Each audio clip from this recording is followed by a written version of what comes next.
So I just want to share my background before I started my career with this insurance industry. Kumbaga, I started as an employee din.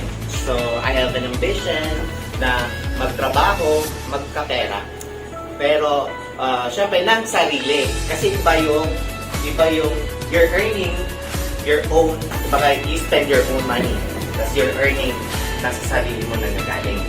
You're not asking for any assistance from your parents or sa mga kapatid mo. I started, nag-work ako sa Manila. Right after, I also went to abroad. So, na-try ko mag-overseas Filipino worker. So, na-try ko yun. So, I'm earning, kumbaga, very nice ang earnings ko. But, I also tried different businesses, name it, like restaurants, spa, in Marikina, in Metro Manila. I also have condo units parang for rent. So, name it, even van for rent, car for rent. I also have those before I started my career with insurance industry. I was in Manila before lockdown. Kasi continuous pa rin naman yung mga business ko. Pero nung nag-lockdown, yun na, napaisip na ako. I started 2018, 2019, yan. Tapos, noong 2020, yun na, basta tuloy-tuloy, I never stopped. So, when you're gonna ask me, sa lahat ng mga naging business ko, sa lahat ng mga naging trabaho ko, here and abroad, so I also went to Dubai, I also went to Singapore for a couple of years. And I was really earning. Sa lahat ng mga experiences ko, ano yung pinaka-the best, or ano yung pinaka-sulit. Last time when kasi at the same time I have my condo, I have my friends who have different businesses at the same time. So, it means wala na akong pahinga. I don't even sleep like an hour or two. Kasi meron pa akong online at night. May online ako at night. So, I have clients from the US. So, ganon. So, if I have an appointment or I have a meeting the next day, wala na talaga akong tulog. I even ask my drivers na i-pick up ako kasi talagang wala na akong tulog. So, ang time ko para matulog, yung traffic. Natutulog ako papunta from Marikina to Ortigas, it will take like 2 hours for me. So, that's the best time para mag-sleep ako sa van. Napag-isip ko, ganito ba ang gagawin ko? For how many years will I last? Diba? Kasi, syempre, health mo. You have your money. You have your good career. You have a good business. Pero, mag-suffer yung health. So, yun yung at pinag-pray ko kay Lord. Lord, tama ba ito? Mag-suffer naman yung ganito, yung health ko. Later on, I'm gonna suffer, di ba? So, I'm thinking long-term business. So, yun yun, naging career sa akin ay okay.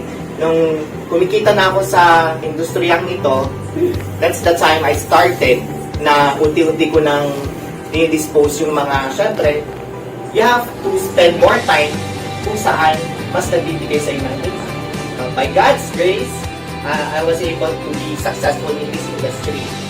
Actually, there are a lot of financial advisors who became very successful. Those who don't have any knowledge with the insurance. Those who don't have any experience when it comes to work, when it comes to business, they became very successful. And it was proven. It is one of our mga agents then.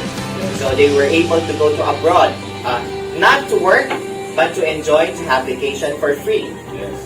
Ano ba yung unang ginawa ko para nag-enter dito? Of course, I signed. Sinulat ko yung pangalan ko, and then I attended the trainings. Of course, you have to know your product. You have to know ano yung pinapasok mo, what company. So, we need to educate ourselves first before educating others. So that's how I started. I filled out the application form. Nagbayad ako para mag-exam. You have to be licensed. Sa industriya nito, you have to be licensed. So you can't sell kapag hindi ka licensed. Okay? The government, ang nangangasiwa sa mga insurance, life insurance industry, you have to be licensed para makapagbenta ng life insurance. So you are a professional underwriter. So, professionals po tayo dito. Hindi po tayo pucho-pucho. So, you have to be professional. You have to study. You have to attend the training. And you have to pass the IC examination. Don't worry, we're gonna give you reviewers. So, we're gonna review para makapasa. So, after nagsulat ako ng pangalan and everything, nag-attend ako ng mga trainings, hinasa ko ang aking sarili, at syempre, nung I tried, my friends, my relatives, offered life insurance. I offered life insurance. And of course, later on, nung nakikita ko pa unti-unti, syempre isa, dalawa, hanggang mamaya, marami na. Doon ako how I started. So, you have to act. You have to act now. Bakit ba ako ang dami-dami kong dinaanan sa totoo lang? Sa dami-dami kong dinaanan, okay naman yung mga previous like yung mga abroad, even my first job, talagang okay naman yung mga compensation. Pero sa lahat ng mga yon, sa lahat ng mga compensation, sa lahat ng mga nakuha, this is the best. This is the best na industriya na nagpasukan ko. Dito ko na-feel, ay, may pera. Dito ko na-feel, my time. I have time for my family. I have time for social life. I have my time for business. Yeah. Unlike before, puro work. Even you're in abroad, work. Wala kang gano'n. Pigising ka, maliligo, punta ng trabaho. Gano'n, alas uwi ka na. Kahit gusto mo pang lumabas, para kumain, you prefer going back home para mag-rest. Kasi for the next day, para makapag-work. I'm so thankful and binigyan ako ni Lord ng ganitong business. So, I'm not saying na give up all your work or your profession right now. No, I don't advise that. You have to test the water.